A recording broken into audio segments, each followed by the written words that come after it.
Olá a todos, aqui é Thiago de Aragão falando direto de Washington. Após a vitória, que acabou sendo, de certa forma, surpreendente por conta dos números do presidente Donald Trump nas eleições americanas, ele já começa a avançar na formação do seu gabinete. Claro que ele já tinha uma confiança muito grande que ia conquistar essa vitória.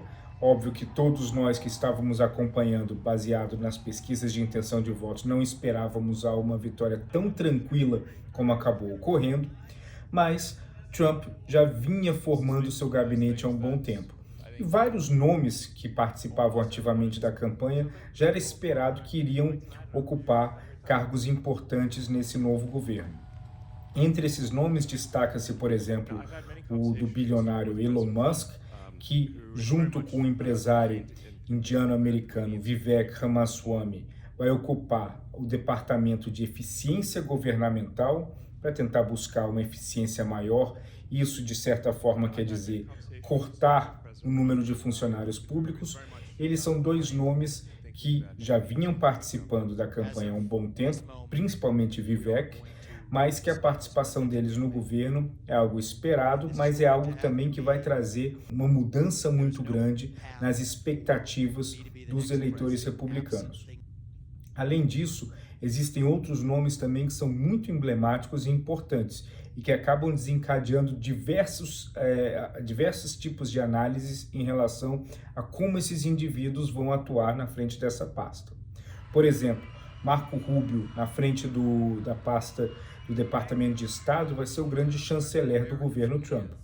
A sua origem cubana, por exemplo, vai fazer com que a América Latina provavelmente ganhe uma atenção muito maior no governo Trump do que no primeiro governo, quando ele foi presidente. O Marco Rubio ele é um político que tem uma visão muito forte e agressiva em relação a Cuba, ao regime ditatorial do governo cubano, também na Venezuela, e também uma das pautas preferidas e mais importantes tratadas pelo Donald Trump, que é a pauta da imigração. Esses três pontos vão acabar sendo as prioridades da política externa americana em relação à América Latina: Venezuela, Cuba e imigração, ou seja, fronteira com o México. Mas o Marco Rubio ele também tem uma linha muito dura, histórica, contra a China, contra o Irã, e isso também nós vamos ver ao longo dos próximos anos com ele à frente dessa pasta. A questão da Rússia é algo que ainda gera uma dúvida, se o governo americano, sob a batuta do Trump, vai se jogar firmemente para tentar, de alguma forma, impedir o avanço russo na Ucrânia, mas, de qualquer forma, as prioridades já estão colocadas na mesa. China e Irã vão seguir sendo os grandes alvos americanos na política externa. O Irã já era de esperar, a China também, principalmente por conta de toda a batalha comercial que o Trump inaugurou contra a China durante o seu primeiro mandato.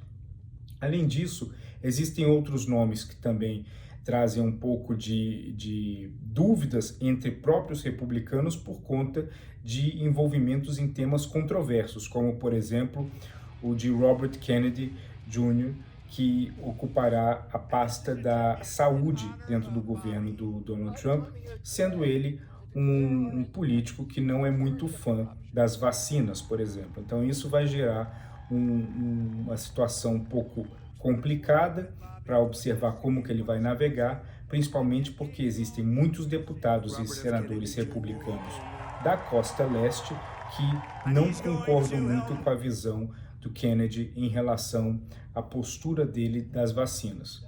Outros nomes também vêm surgindo a cada tempo, como por exemplo de Gaetz como procurador-geral. Ele é um político que vem sendo há um bom tempo lutando na justiça contra acusações pesadas de violência sexual, e isso é algo que vai ficar com uma nuvem em cima da cabeça dele um bom tempo, e ocupando o cargo de procurador-geral traz ainda mais elementos mais controversos em relação a essa posição que ele ocupará.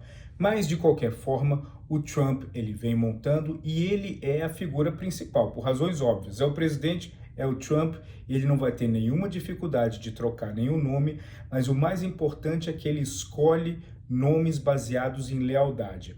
E todos esses nomes que eu mencionei e os outros que vão fazer parte do governo, eles estão nessa posição exclusivamente pela lealdade que eles colocaram a favor do presidente ao longo dos últimos anos e principalmente ao longo dos últimos meses.